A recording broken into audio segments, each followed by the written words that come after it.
this is an iHeart podcast. Guaranteed human.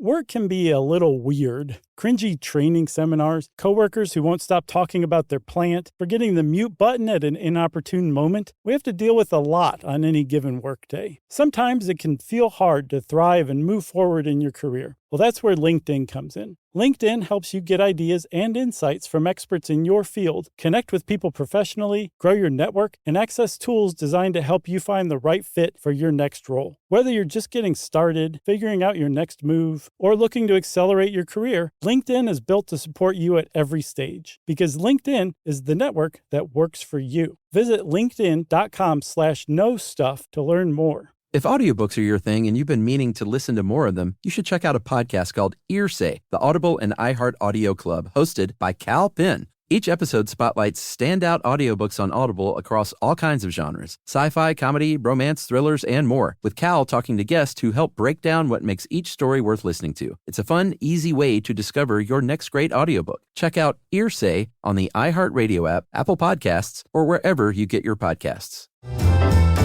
Welcome to Stuff You Should Know, a production of iHeartRadio.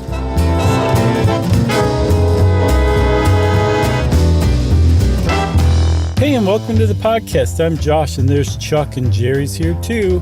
And this is Stuff You Should Know. Oh, Jerry left. She was here, I think, just long enough for the intro, so that counts. Wow, all right. Man. Sure. How are you doing? I'm great. I'm kind of excited about this one because this is one that... Well, hold on. Ow. You got an intro? Yeah. You ready? Yeah, let's hear it. Chuck. Yes. Have you ever heard of World War II? Oh, I missed those. Well? Sure. The big one. Okay. The granddaddy of them all. The big game. No, wait, that's a Super Bowl. I don't think they call that the big game. Well, it turns out, Chuck, that in World War II, arguably one of the greatest spies, an amateur no less, came out of Poland and was a woman. That's right. Can you believe that? I can. But that's the whole premise of this. Well, that's not the whole premise of it, but that's the premise of a lot of stuff. Like, get a load of this lady, what she did. And then when you add it all up, you're like, oh my goodness, she really was possibly the greatest spy. And her biographer named Claire Mully put it, she wrote a book called The Spy Who Loved. There's a colon in there somewhere. I think it's The Spy, Who Loved, maybe? No.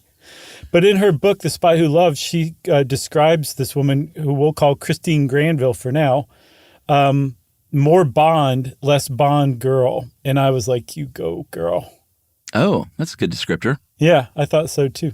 And appropriate. This is one of those where, I'm always harping about, oh, this should be a movie. This should be, and it sounds like it is going to be a movie. And we'll get to that at the end. But I do want to give a shout out. We've been taking, or at least I have, I think you have too, more and more suggestions from listeners. I found as the well seemingly it runs drier, that it's nice to get these ideas from people. The good ones, right? Yeah. We get plenty of good ideas, a lot. Like every day we get a few good ideas, I would say. Yeah, I would say so. And I keep a list of good ideas, and I very kindly say thank you to the people whose ideas aren't great. Mm-hmm. They're good ideas, but just maybe not for this show. Sure. You know what I'm saying? Do you tell them that? No. I tell everybody, thank you for the great idea. Right. But I guess that would be outing myself if I say what I told the people whose ideas I really like. So I'm just going to keep that to myself. But this one came from Jen Spada in Seattle and basically said, this is Christine Granville is as close to a real-life James Bond as you can get. Yep. And I will go on to say this is another way of precursoring this episode. Jen says she was a spy for the British in World War II. Okay. And her stories are so insane, they're almost unbelievable. Yep. But her story is not very well known. So, right. Jen, this one's for you. Yeah. And it's for everybody who's ever wanted to learn more about women spies in World War II. Totally.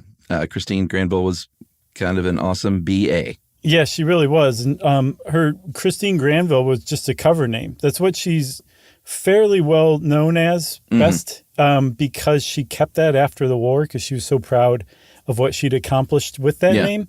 But she was born in Poland to an aristocratic father and a wealthy mother from a Jewish banking family. The father was not wealthy. He just he was aristocratic. So you put the two together and you have a suddenly very powerful family. And her birth name was Christina Scarbeck, which is Christine Granville. You can see Christina to Christine. The Granville throws me off a little bit from Scarbeck, but I guess that's the point of a new identity. You don't exactly want to be like, wait a minute, that sounds a lot like Christina Scarbeck. Is that who you are? Yeah, in different spellings, the Americanized, I guess, Christina with a CH, literally like Christian. Mm-hmm. And then the Polish version was Krystyna. Mm-hmm. And if I may just read her full name, because it's pretty great. Her full given name was Maria Christina Janina Scarbeck. And I have to say her dad's name because there are two men in this story with his first name, and I've never heard of it. His name was Jerzy, Jerzy. So I looked it up, and in Polish, it's like Jerzy. Jerzy? Okay, I figured. And it's the Polish version of George. Oh, okay. So no wonder it sounds a little more common than I would think. But it is a pretty great name in the spelling, and the fact that there's two Jerzys in her life, very prominent ones, I think that's astounding too, that you go from 0 to 2 overnight, basically. That's right. Her mom was a Goldfelder of the Jewish banking Goldfelder family, and that's where they got their money. But when Christine was growing up, she was very privileged, but then eventually after World War I, the Goldfelder Bank tanked in the depression that followed, and her dad left the family, died when Christina was in her early 20s, and she ends up not having a lot of money, living in an apartment in Warsaw with her brother and her mother. Yes. Her dad just abandoned the family when the money ran out. That's pretty awful. Yeah, what a Jersey. She ended up kind of living the high life as best she could. She liked to go out on the town. Mm-hmm. She was a runner-up for Miss Poland beauty contest. I saw that she used to hang out at a very chic ski resort. And while there, this is a great example of the kind of how she could straddle multiple worlds. Like the people that she was there with were all very wealthy, mm-hmm. Trust fund kids and aristocratic kids. But while she was at the ski resort, she also connected with the criminals there and learned the smuggling routes and would go into the foreign, neighboring countries to buy cheaper cigarettes and bring them back and sell them more expensively in Poland. That's a great example. And this is what she was doing in her early 20s. Yeah. I mean, she sounds like a few things. A real firecracker. Yeah. Someone who was eager for adventure and not one to just sort of go the expected route of a young woman at the time in any way. And the reason we mentioned this next part is because it's a very sort of prevalent thing for the story is she was very attractive and very charming and used her looks and her charm in her life as a spy to great effect, and also ended up, as a result, having many, many affairs, which was not the kind of thing that, a woman of repute was to do back then. Right. She didn't care about that kind of thing. She did not. She was James Bonding her way around Europe in a way. Yeah, I saw that she was described as having a near pathological enjoyment of dangerous situations. Yeah. Like she was fearless. Not only that, she seemed to be attracted to fear. So yeah.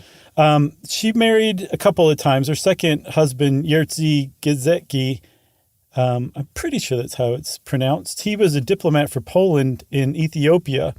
And while they were moving to Ethiopia, or they had already moved and they were traveling around South Africa, Germany invaded Poland. Yeah. And one of the things you have to know about Christina Scarbeck is she was incredibly patriotic. Like she was not happy about Germany invading Poland at all. But she actually did something about it. She figured out how to get a meeting with the Secret Intelligence Service's George Taylor, which became MI6, the spies in Britain. She got a meeting with him and said, hey, I want to spy for you guys and work with the Polish resistance. Let's make this happen. Yeah, and that's not the way things usually went. Usually didn't go knocking on the door of MI6. First of all, you probably don't know where that door is. Right. But if you happen to find out where that door is, you don't go knocking on it and ask for a job. You are generally found and recruited and asked to become a part of it. I have a feeling this George Taylor guy was an Australian businessman turned saboteur. Yeah. And I think maybe because he was a civilian who got involved, he might have had maybe a soft spot for this person who, and again, attractive and charming, that certainly didn't hurt. Right. But maybe he had a soft spot for her, like being so eager to sign up as a civilian, and would eventually run what was known as the SOE, the Special Operations Executive, which were civilians. They were volunteer civilians that were saboteurs that they, except for, it sounds like Christine Granville, would recruit to work for them and do, sneaky spy missions during World War II. Yeah, including sabotage and stuff. I saw one example of what they did was that's what a saboteur does. the second Panzer Division were a real problem in Europe for the Allies, and one of the missions the SOE carried out was to remove the axle grease from the trains that were transporting the Panzer Division and their tanks, and replace it with some sort of corrosive, abrasive oil. So just completely wreck the trains and set them back for days, if not weeks. They did stuff like that. And again, these are just ordinary people from ordinary life who wanted to do something. And the fact that they were ordinary people and could blend in made them intensely valuable to carry out sabotage missions behind enemy lines. Yeah, absolutely. So she goes to Taylor. She's like, I have an idea. First of all, I want a job. And not only do I want a job, but I've got an idea for that job already of how I can just hit the ground running. I want to go to Hungary, which at the time was neutral in World War II, and I can produce propaganda there. I'm an excellent snow skier, so I can then ski across the Tatra mountain range, get into Poland, set up communications there with you guys, and I can get a whole network. I've got people that will, from the Polish resistance that'll help me along. And I can do this over and over to your heart's content. And this Australian guy said, well, I was going to do an Australian accent, but I decided not to at the last minute. I don't know why I froze up. He said, sure, lady. That was a different choice. Yeah, so he signed her up. He said, welcome aboard. How about you do your Murray impression of him hiring her? Everybody loves that. Yeah, he's a New Zealander, I think, isn't he? Yeah, he is, but even in Australia, they think it's awesome. Oh, okay. He said present? So he hires her, but you can't, at the time be like a SOE agent overtly. You have to have some sort of cover. And so she was officially hired as a first aid nursing yeomanry fanny person, which had been around for a while, and it was usually made up of wealthy women who donated their own time, money, clothes, expenses, paid their own expenses to basically volunteer for World War I. That was carried over, and it made a lot of sense because it also meant that those women were typically left alone. Not only were they women, there were women volunteers, and they were wealthy women volunteers, so you just didn't mess with them that much. So it was a really great cover for a woman who was a SOE operative. Yeah. She was also commissioned as a flight officer for the British Women's Auxiliary Air Force. Again, just another cover job. But they let her do that first plan. They were like, not only can you come aboard, but we think that sounds pretty good to us. She was successful. She got a Olympic skier, a Polish Olympic skier and mountaineer named Jan Marasarts to help her along across the border. They skied across this 2,000-meter set of Alps. And apparently, as the story goes, and we should say, some of the stuff is completely verified, and some of the stuff are stories that were told that may be, lathered up a little bit. Apparently, she was known to sort of lather up her own stories. But they're still great stories. But as the story goes, they skied by dead bodies of like frozen people to get into Allied territory. Yeah, that seems pretty believable to me that people were trying to escape Poland and just froze to death on the way to Hungary. Makes for a good movie scene. Sure. It really kind of soaks in just what the stakes are, what's at stake for their mission. Do you know what I mean? Yeah, and also I will say, if the makers of this movie are listening, cast Josh and I as frozen dead people. That'd be great. What an Easter egg that would be. That would be wonderful. I'd be sitting there trying not to smile, frozen. You want to take a break real quick? They could be like, look at him. He seemed happy when he passed. Right. They say it's a good way to go. Yeah, let's take a break, and I'm going to work on my frozen dead body. We'll be right back.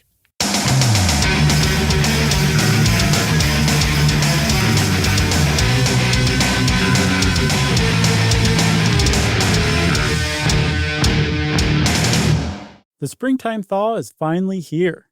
Flowers are blooming, days are longer. We're saying yes to more plans and finally getting outside, running, walking, just moving again. It's the perfect time to upgrade your everyday go-tos with Bombas. Take Bombas Sport Socks. They're super comfortable and designed with sport-specific tech for running, cycling, yoga, hiking, you name it. I use them to run in, and I can tell you they work beautifully. So head over to bombas.com and use code SYSK for 20% off your first purchase. That's BOMBAS.com, code SYSK at checkout.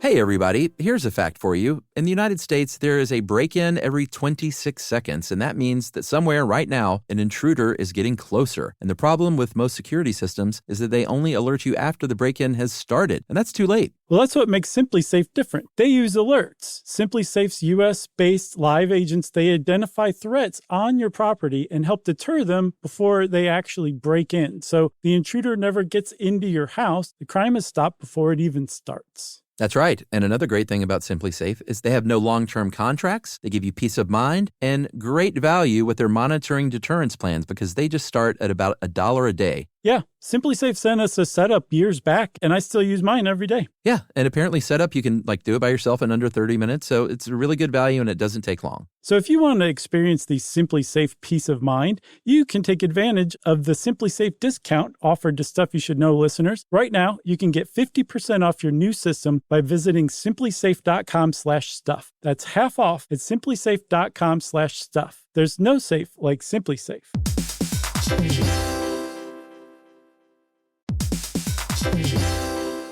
Work can be a little weird. One minute you're in a meeting that could have been an email. The next you're trying to decode corporate jargon that somehow means nothing. And don't even get us started on the quick sync that turns into a 45-minute deep dive. Yeah, well, the truth is figuring out your career isn't always straightforward. Whether you're trying to grow, pivot, or just stay relevant, it can feel like you're navigating it all on your own. Well, that's where LinkedIn comes in. That's right. LinkedIn can help you grow your career, helping you confidently navigate your path with insights, ideas, and inspiration from your professional community. You can stay up to date with the latest trends in your field, connect with people who get it, and discover opportunities tailored to your goals, your experience, and what actually matters to you. Whether you're looking for something new or just trying to grow where you are, LinkedIn gives you the tools and connections to move forward with confidence. Because LinkedIn is the network that works for you. Visit linkedin.com/knowstuff to learn more.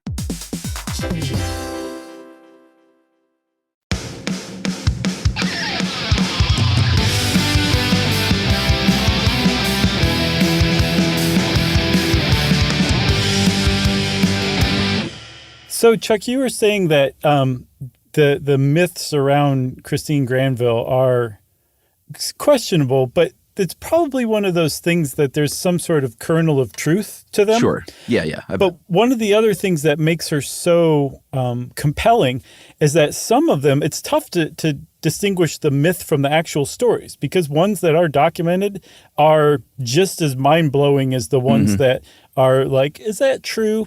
And then in a lot of cases, the story is true, but say whoever the bad guy is in that story might be mixed up, and then maybe they're not quite as scary as the bad guy that got, inserted into the story later on, but the story's still true. And that was confusing, but later on, everybody, I'll point out the example I'm talking about. Okay. Is that the one we're about to talk about? No, it's a different one. The one we're about to talk about, I say, is the one where she was on a train smuggling documents. Yeah, so this is during that same sort of mission that she had originally proposed. She ended up doing that 6 or 8 times, so it wasn't just a one-off. She was just skiing back and forth all the time past Josh and Chuck, didn't care about us. Yeah. But at one point, there was a train headed to Warsaw that she boarded. She saw that there were armed guards, asking for papers and possessions, going through people's stuff.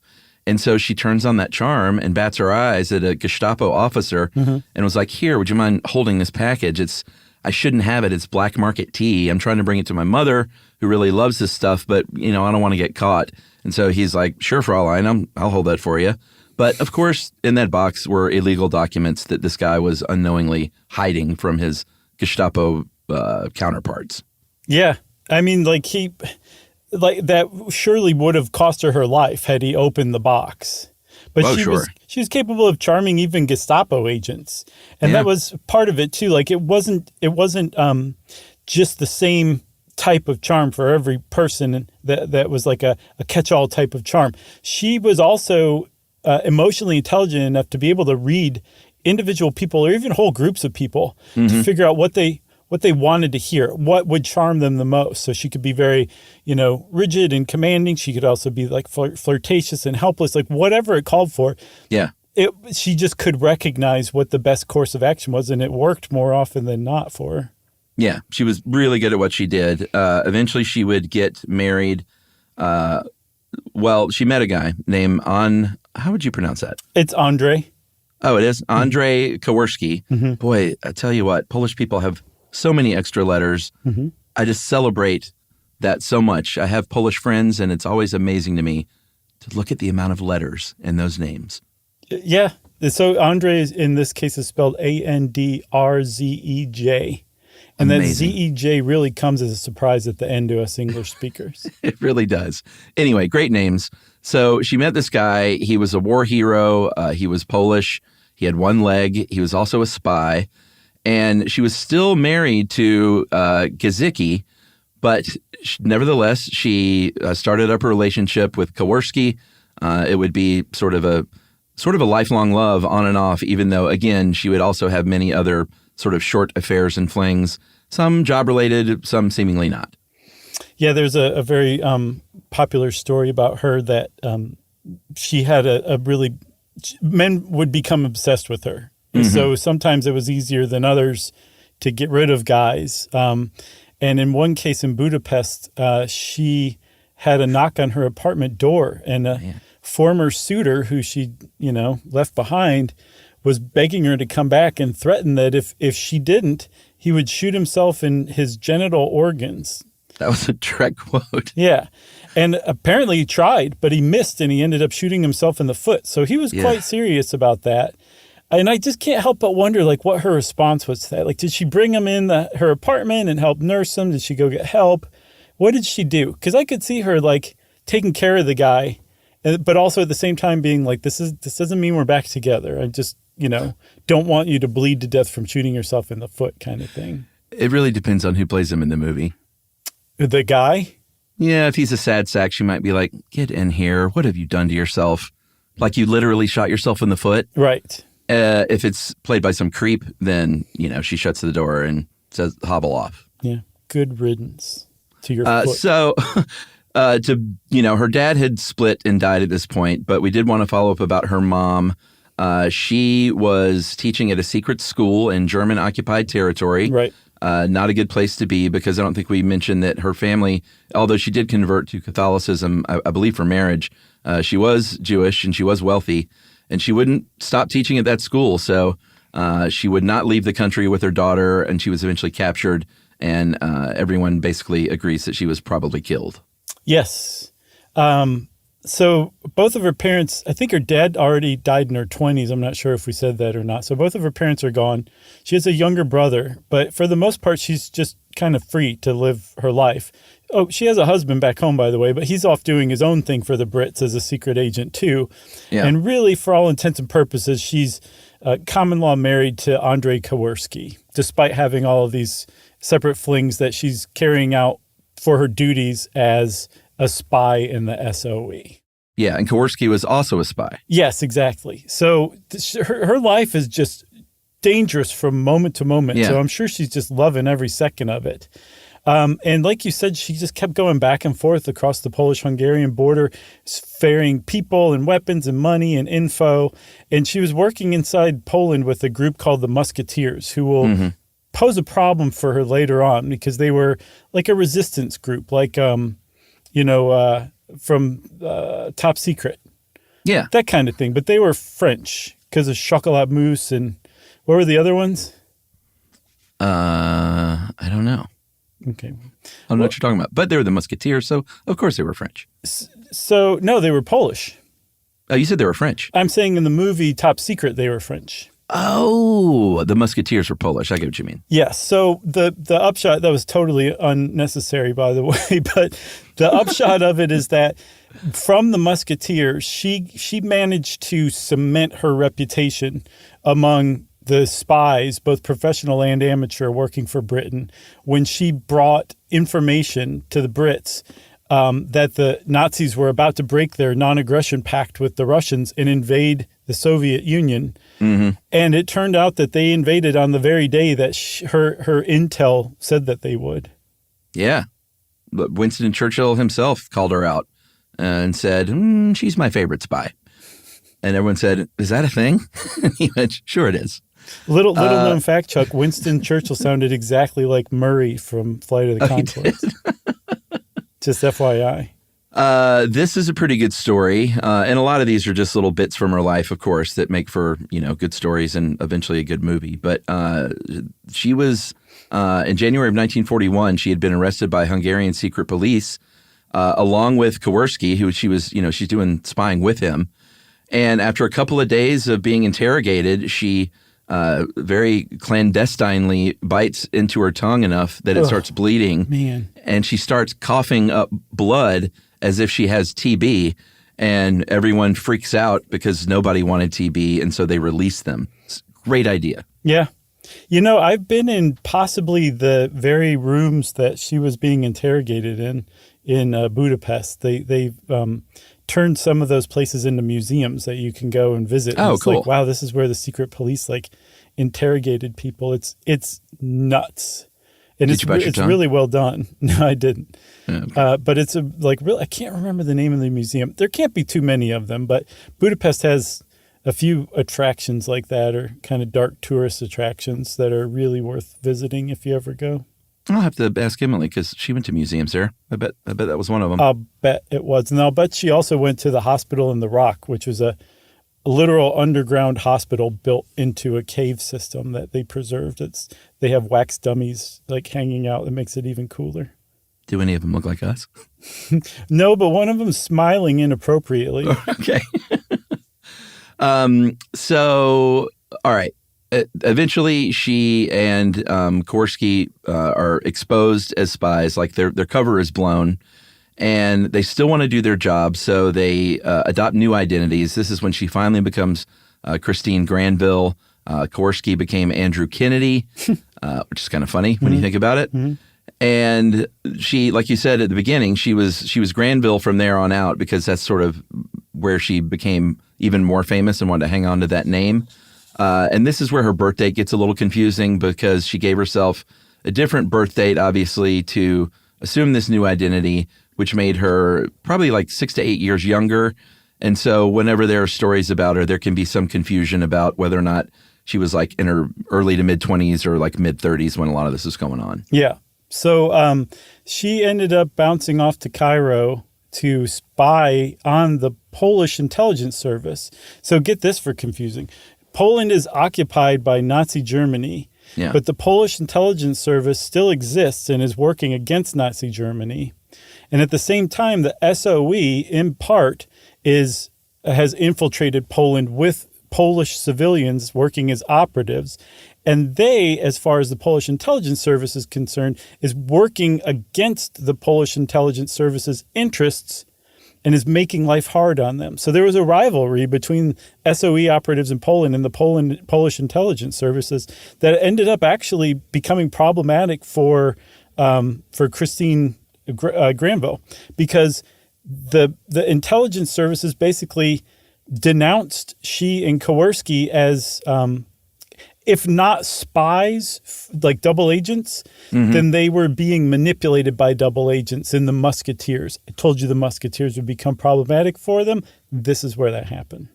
Yeah, I think because the Musketeers were this freelance civilian group, and, maybe they had been infiltrated by Axis spies. They, at the very least, were thought to have been infiltrated.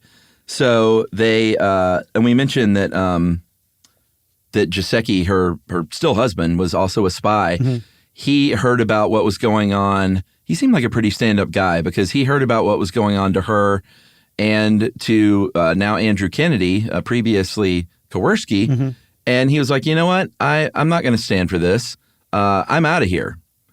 And that was kind of a real stand-up thing to do. He resigned.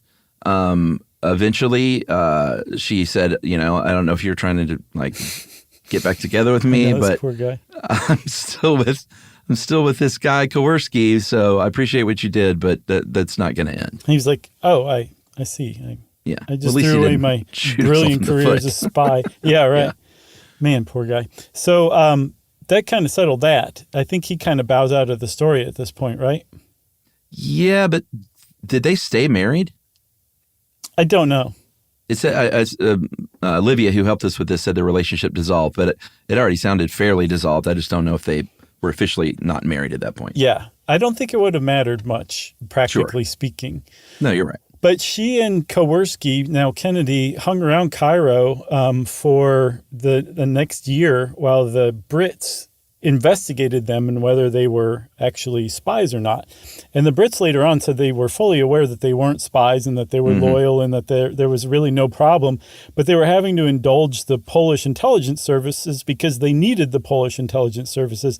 And yet it was the Brits who had gotten the whole thing stirred up by commanding Kowarski not to report to the Polish intelligence services and only to report to them.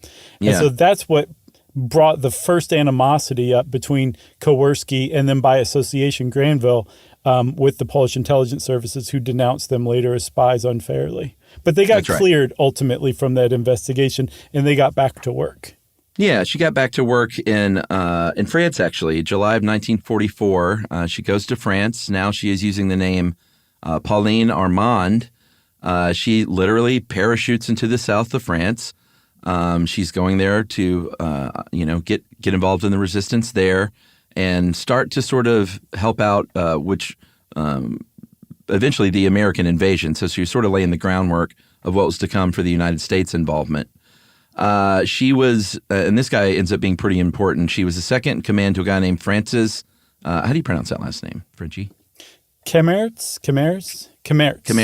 Yeah, because the RTS would all be pronounced. Okay, well, that sounds about right. Thanks. He led the SOE's independent French. He was organizing sabotage, guerrilla operations, saboteur missions, stuff like that. And Livia also points out, in true movie fashion, that when she was in France, she had cyanide tablets and knives sewn into the hems of her skirt. Yeah, I think the knife was strapped to her thigh, but it was roundly described as razor sharp and that she carried it with her at all times. And yet, she knew her way around a knife, I guess. She didn't like guns very much. Her weapon of choice, get this, Chuck, was grenades. Yeah. Because she could take out multiple people at once. So she's like, of course I'm going to use grenades. So, I mean, just one more thing that it's like, wow, this lady is really astounding. Like, her favorite weapon was grenades. That's not the the answer most people are expecting when you're asked that question. No, and that grenades actually play a part in one story and this is one that, could be a little gussied up because it's written differently in different biographies. Again, would make for a great movie scene. But she stopped at the Italian border. They say, put your hands up. And she's got, grenades. She holds up her arms and she's got grenades. And she said, I'm going to blow you all up. And the Germans run screaming in the movie version. Right. So this was the story I was referring to earlier, where if you switch out the bad guys, it's still an amazing story, but not quite as thrilling. Yeah. So this was described that she was stopped by German officers, and the German officers fled. So she scared off Nazis with this bluff. or it Yeah. might not have even been a bluff. In reality, the other biography says these were Italian conscripts. So these were soldiers who had basically been forced into soldiering, who were patrolling the border, probably pretty low-level soldiers that you can imagine might run off a little faster than maybe Nazi officers at the time. So that's what I was talking about. The story is probably true, but you just kind of add a little thing here and take this person out there, and all of a sudden it's just eye-popping. Yeah, absolutely. At one point in another story, she was carrying, and this is cool kind of spycraft stuff I never thought about. If you carry a paper map and you're getting patted down, that map might rustle and crunch and make some noise. So they would carry silk maps, so they wouldn't make any noise. And she got caught with one of these silk maps, but before they could find it, she yanked off her silk headscarf and tied up her map into her head and spoke perfect French. I don't think we mentioned, but of course she spoke several languages perfectly. Yeah. And impersonated a local and apparently got out of there. Funny enough, she spoke zero German. Yeah, I mean, she might not have needed to if she was pretending to be everything but German. She spoke German Shepherd, though. Oh, God, this is the best one, I think. You go ahead. No, you. No, you. All right, there's one story where, the Germans send in the German Shepherd to root them out. And I guess they were in the bushes or something, and the German Shepherd finds her, and she is able to charm this German Shepherd into just kind of laying down and getting scritches while the Germans are whistling for this dog to come back. This German Shepherd is like, no, this is my new mama. Right. The Germans are like, Fritz, here. Yeah. That better be in the movie. Oh, it would have to be. Yeah. But what would be great is if they use that 1950s film trick where they just play the dog standing up in reverse to make it lay down. That always looks so funny. It's sort of uncanny. It's like, wait, what was it? Right. What just happened there? Yeah, something was off with that. Oh, that's great. So, and I'm a extra in the background in the bushes just smiling I think it's hilarious. You're like, wait, isn't that the dead Polish guy? Right. So, you guys might be out there thinking guys, you're just sitting there rattling off story after story. This is essentially a timeline of what she went through. Everything we just said after she got to France happened in France. That's how incredibly prolific she was. I think this all would have happened in 1943, 1944, I believe. Yeah. Mm-hmm. So, I mean, this stuff is happening to her on a daily basis. And I should say not happening to her. She's going out and finding this kind of thing and loving life, right? Totally. And then finally in 1944, she undertook what became her most legendary mission. And it sounds like she kind of took it on herself, which is something you could do as a SOE agent to a large extent. As long as you were screwing up the enemy, they were fine with whatever you were doing. And then I guess it was the next year in August of 1944, she undertook what was probably her most well-known, most celebrated mission. And from what I can tell, Chuck, she undertook it on her own accord. She was not ordered to do this. She just was like, I'm going to go do this. Sounds like a great time for a cliffhanger. Okay. All right, we'll be back with the rest of the story right after this.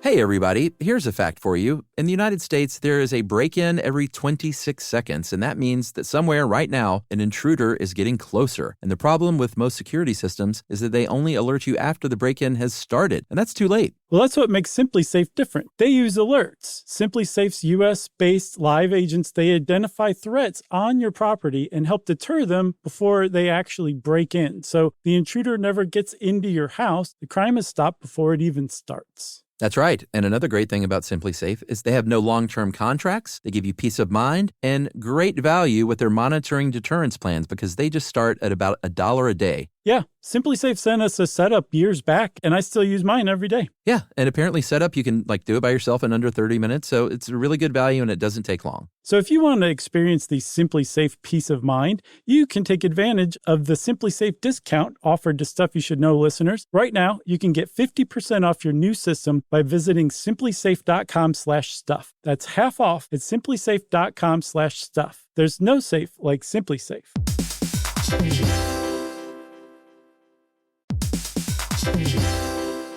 Work can be a little weird. One minute you're in a meeting that could have been an email. The next you're trying to decode corporate jargon that somehow means nothing. And don't even get us started on the quick sync that turns into a 45-minute deep dive. Yeah, well, the truth is figuring out your career isn't always straightforward. Whether you're trying to grow, pivot, or just stay relevant, it can feel like you're navigating it all on your own. Well, that's where LinkedIn comes in. That's right. LinkedIn can help you grow your career, helping you confidently navigate your path with insights, ideas, and inspiration from your professional community. You can stay up to date with the latest trends in your field, connect with people who get it, and discover opportunities tailored to your goals, your experience, and what actually matters to you. Whether you're looking for something new or just trying to grow where you are, LinkedIn gives you the tools and connections to move forward with confidence. Because LinkedIn is the network that works for you. Visit linkedin.com/knowstuff to learn more.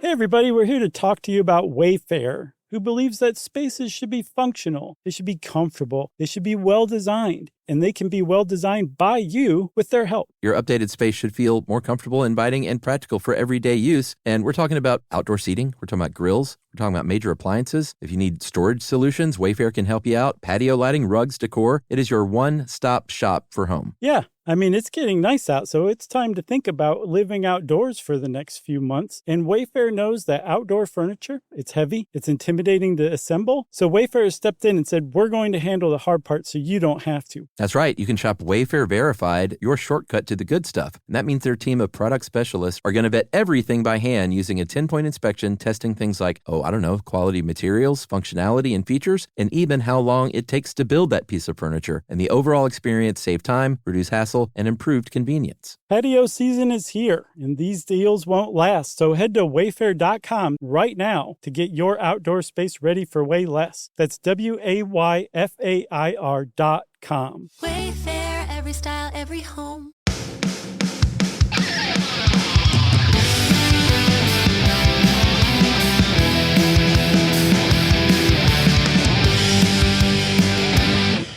All right. Great cliffhanger, my friend. You really know how to set them up? Thanks. Sure. You know how to knock them down. And people say our show isn't scripted. That's a great line reading.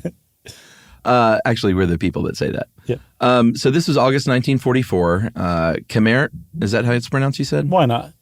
All right. Khmer and a couple of other French resistance members were captured, again, by the Gestapo, and they were about to be put to death.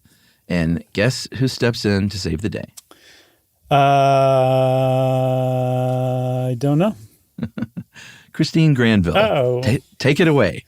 Oh, okay. So she shows up at this, I guess, a French prison that they were being interrogated at and were about to be executed, and said, hey, I am the niece of General Bernard Montgomery, who's on his way with a whole bunch of allies that are about to overtake this.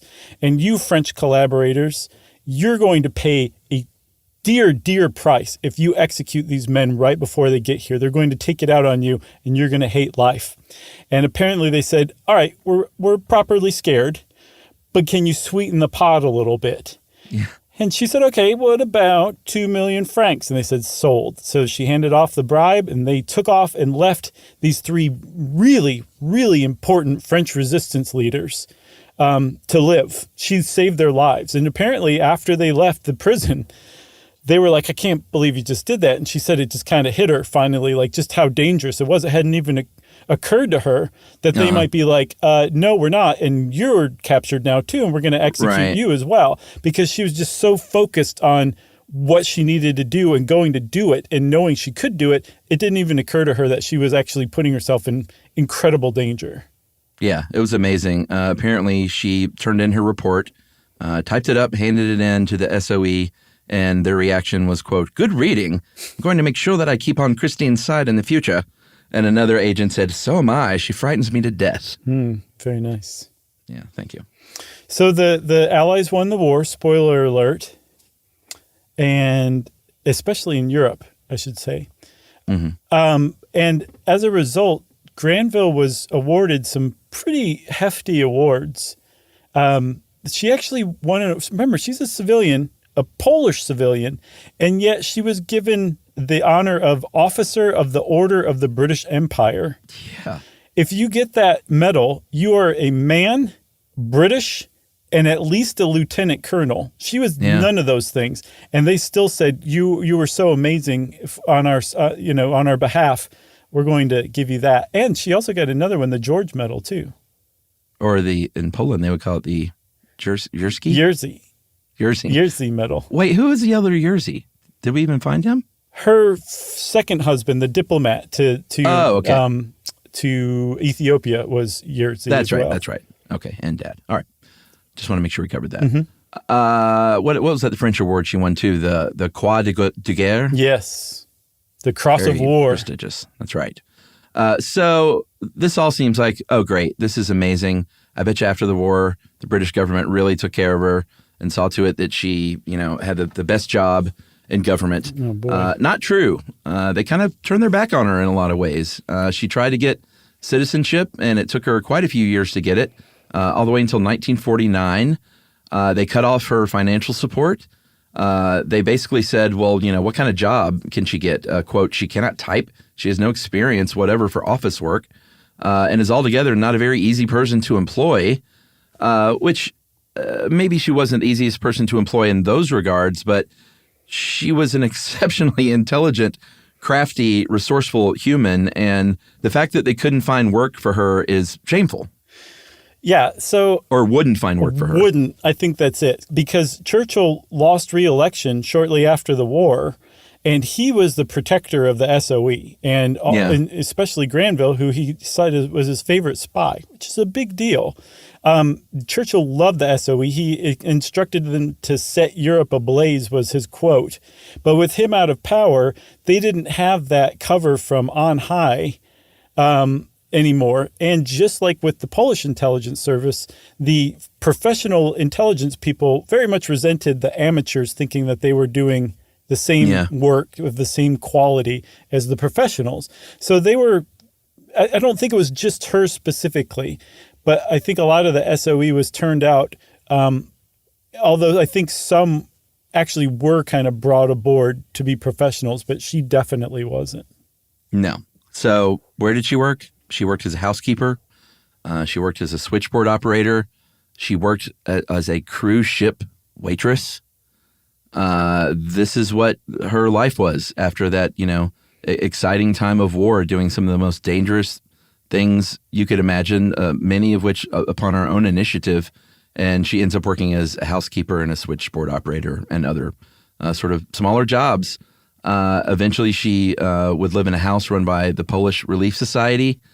There is another rumor, and this is good stuff for the movie, but the character of Vesper Lynd in Casino Royale, the great James Bond novel and films, apparently was based on Granville because she reportedly had an affair with Ian Fleming, the author of the James Bond novels. Yeah, pretty neat. Did you know, I think we talked about it before, but Ian Fleming and Roald Dahl, the guy who created Charlie and Chocolate Factory, they were both spies for the Brits in America. Yeah. I just find that endlessly fascinating. Yeah, we should do an episode on that stuff. That's good. Okay. So Christine Granville actually had reached the point in her 40s where she was ready to settle down with Kowarski, and was like, okay, we're going to he's a Kennedy after all. Right. We're just going to start. He was deathly afraid of Wi-Fi, and she was like, what's Wi-Fi? And he's like, just wait and see.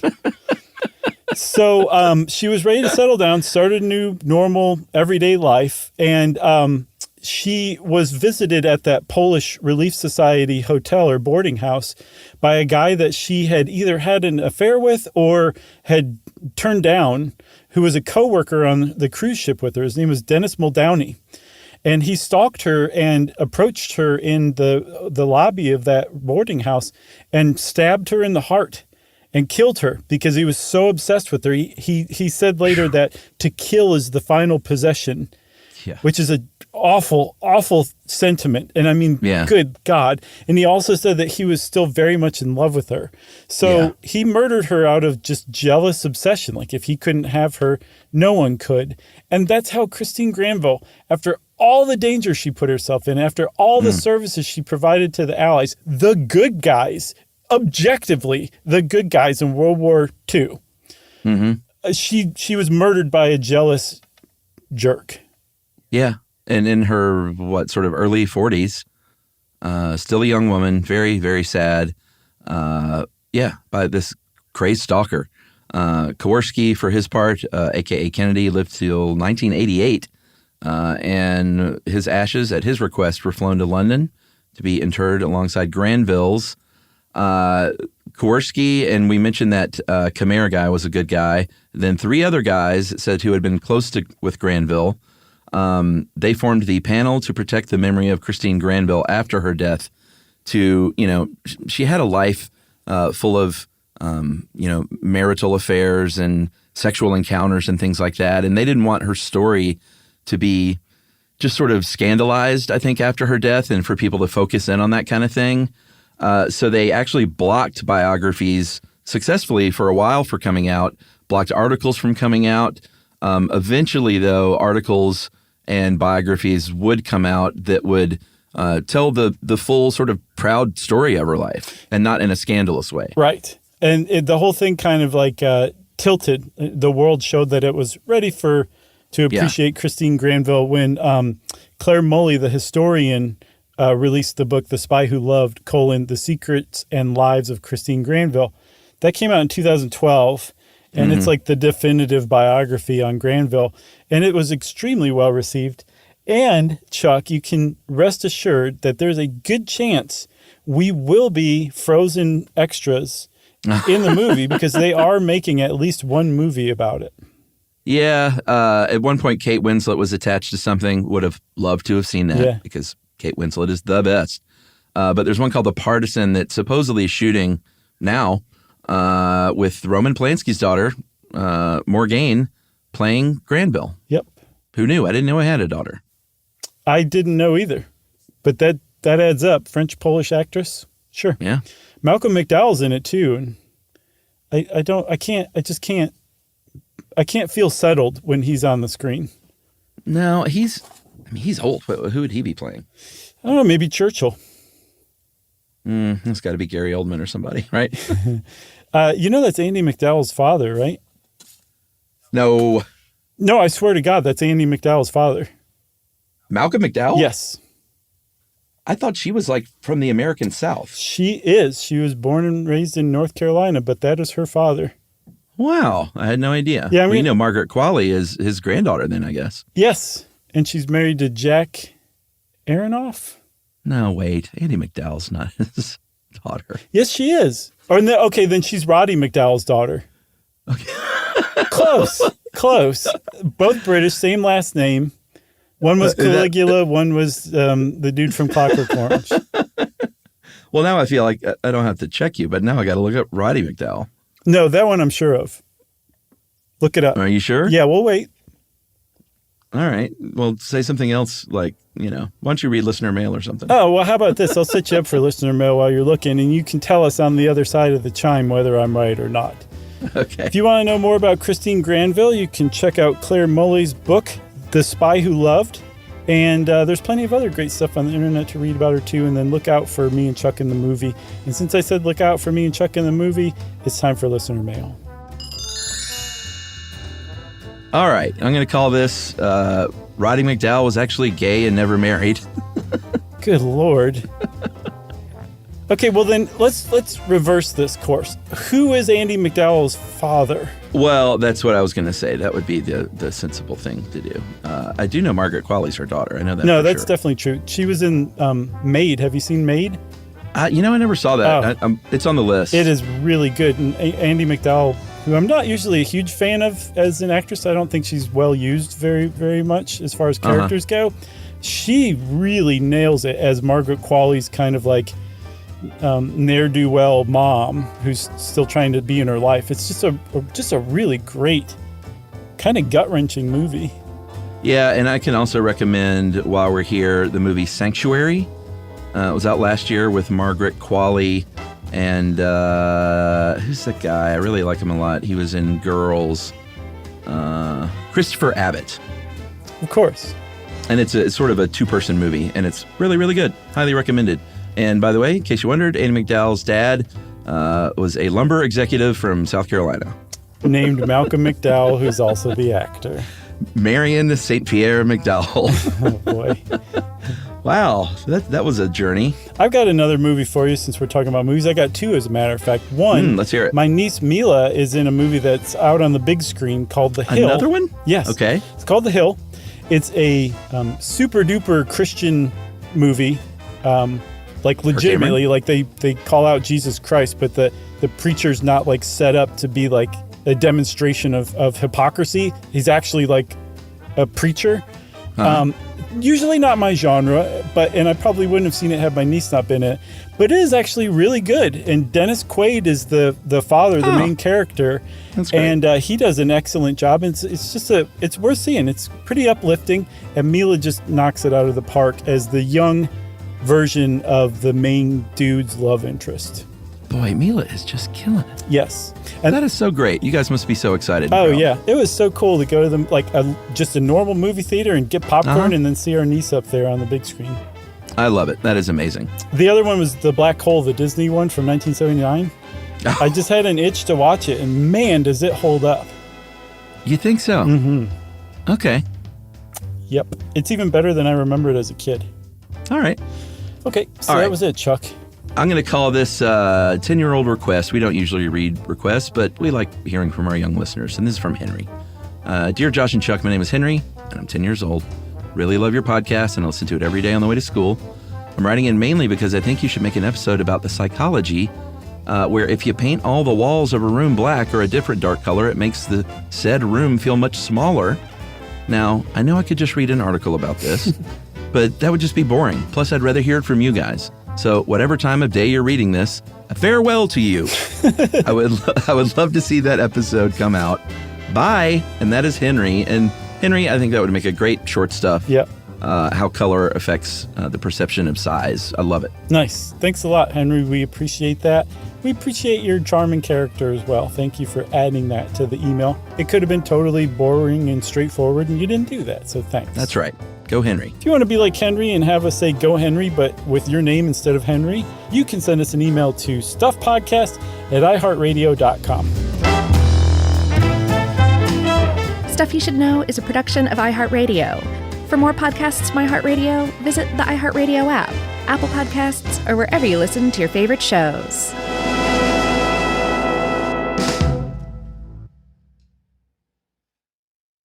Mom, can I have Lingo Kids? Dad, Lingo Kids, please! When did we become the Lingo Kids house? No idea. Last week it was dinosaurs. This week it's... Lingo Kids! Why Lingo Kids? Because it's the best thing ever. We can play games with astronauts, wild animals, and superheroes. With more than 4,000 interactive games, songs, and shows, Lingo Kids is the #1 entertainment platform for young kids. So, no dinosaurs? And dinosaurs! Lingo Kids! Everything kids love. Download it for free. You know, you could be adored by everyone and still completely ignored by your cat. Trust me, I know. But if you feed your cat Sheba, you can go from being ignored to truly adored in 12 days guaranteed or your money back. Sheba has a full menu of products, appetizers, entrees, treats, even a kitten's menu. It's so cute. So Sheba has a product for even the pickiest eater. Like Sheba Puree, it's made with bone broth, their chef-inspired flavors. It's got a smooth and creamy texture that cats love and contains no corn, wheat, soy, or artificial flavors. It's food that your cat's gonna love. To learn more, check out Sheba.com. That's SHEBA.com. If audiobooks are your thing and you've been meaning to listen to more of them, you should check out a podcast called Earsay, the Audible and iHeart Audio Club, hosted by Cal Penn. Each episode spotlights standout audiobooks on Audible across all kinds of genres: sci-fi, comedy, romance, thrillers, and more, with Cal talking to guests who help break down what makes each story worth listening to. It's a fun, easy way to discover your next great audiobook. Check out Earsay on the iHeartRadio app, Apple Podcasts, or wherever you get your podcasts. This is an iHeart podcast. Guaranteed human.